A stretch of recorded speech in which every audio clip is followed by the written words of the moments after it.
అందరికీ నమస్కారం. Welcome to Siriraj food. నేను మీ సిరి. ఈరోజు మన వీడియోలో సరికొత్తగా మంచి స్వీట్ అయితే తయారు చేద్దాం. ఇది చిన్న పిల్లల నుంచి పెద్దవాళ్ళ వరకు అందరూ ఇష్టంగా తింటారు. చాలా తక్కువ టైంలో తక్కువ ఖర్చుతో మంచి స్వీట్ అయితే తయారు చేసుకోవచ్చు. వీడియోని స్కిప్ చేయకుండా చూసారంటే పిండి ఎలా కలుపుతున్నాం అనేది కరెక్ట్గా అర్థమవుతుంది. ఈ వీడియో మీకు నచ్చితే తప్పకుండా like, share and subscribe friends.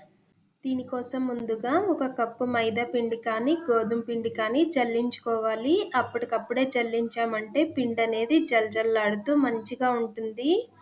ఇలా జల్లించుకున్న పిండిలో ఒక స్పూన్ కొబ్బరి పొడి, అలానే అర స్పూన్ వంట సోడా, చిటికెడు ఉప్పు వేసుకొని ఒక్కసారి మంచిగా కలుపుకోవాలి.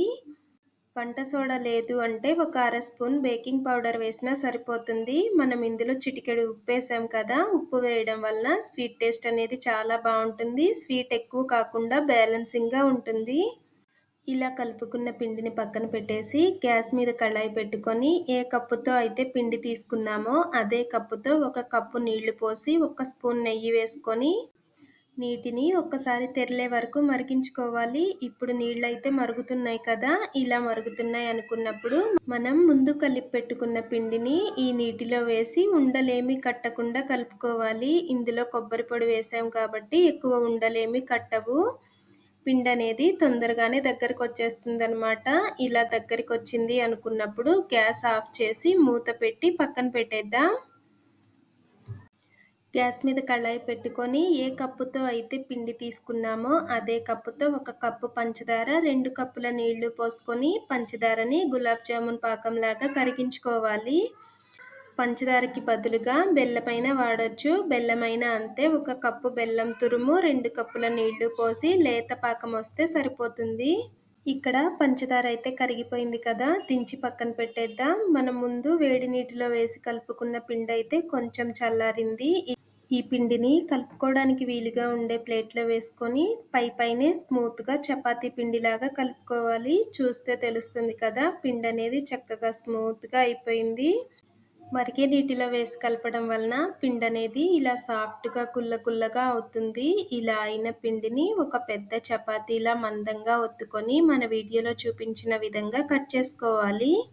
మన ఛానల్లో ఇంకా సరికొత్తగా చేసే స్వీట్స్, స్నాక్స్, హెల్దీగా చేసే లడ్డూలు తక్కువ టైంలో అయ్యేలా ఉన్నాయి. కుదిరితే ఒక్కసారి చూడండి. వీడియోస్ మీకు నచ్చితే తప్పకుండా సబ్స్క్రైబ్ చేయండి. ఇప్పుడు పిల్లలంతా ఇంటి దగ్గరే ఉంటున్నారు కదా, ఏదైనా స్వీట్ అడిగితే ఒక కప్పు పిండి ఉంటే చాలు. అప్పటికప్పుడే ఈజీగా ఈ స్వీట్ అయితే తక్కువ టైంలో తయారు చేసి ఇవ్వచ్చు. చూసారు కదా, చపాతీ అనేది ఈ మందం చేసుకుంటే సరిపోతుంది. వీటిని అయితే అన్నీ ఇలానే కట్ చేసుకొని పక్కన పెట్టేద్దాం. గ్యాస్ మీద కళాయి పెట్టుకొని ఒక 2 ఇంచుల సుమారు నూనె పోసుకొని నూనె లైట్ హీట్ అయిన తర్వాత వీటిని విడివిడిగా వేయాలి. వేసిన తర్వాత 1 నిమిషం పాటు కదపకుండా ఉంచి కాసేపటి తర్వాత చక్కగా తిప్పుతూ 2 వైపులా బంగారు కలర్ వచ్చే వరకు వేయించుకోవాలి. ఇవి వేగడానికి ఎక్కువ టైం ఏమీ పట్టదు. గ్యాస్ మీడియం ఫ్లేమ్లో పెట్టి వేయించామంటే తొందరగానే వేగిపోతాయి అన్నమాట. పిండిలో మనం కొబ్బరి వేసి చేస్తున్నాం కాబట్టి టేస్ట్ అయితే చాలా అంటే చాలా బాగున్నాయి. ఇప్పుడు ఇవైతే వేగిపోయినాయి కదా, పక్కకి తీసేద్దాం. ఇవి కొంచెం ఎక్కువ వేగితేనే టేస్ట్ కూడా బాగుంటుంది. ఇలా వేగిన వాటిని పక్కకి తీసేసి మనం ముందు తయారు చేసి పెట్టిన పంచదార పాకం అనేది చల్లారినట్టుగా ఉంటే గ్యాస్ మీద పెట్టి ఒక పొంగు వచ్చిన తర్వాత మనం తయారు చేసిన వాటిని వేయాలి. గ్యాస్ ఆఫ్ చేసి 10 నిమిషాలు పక్కన పెట్టామంటే చక్కగా పాకం అనేది పీల్చుకుంటాయి అన్నమాట.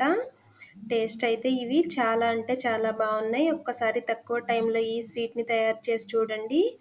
ఈ వీడియో మీకు ఎలా అనిపించిందో కామెంట్ చేయండి. వీడియో మీకు నచ్చితే తప్పకుండా లైక్ చేయండి, షేర్ చేయండి, సబ్స్క్రైబ్ చేయండి. రేపు ఇంకో మంచి వీడియోతో మళ్ళీ కలుసుకుందాం. By bye friends.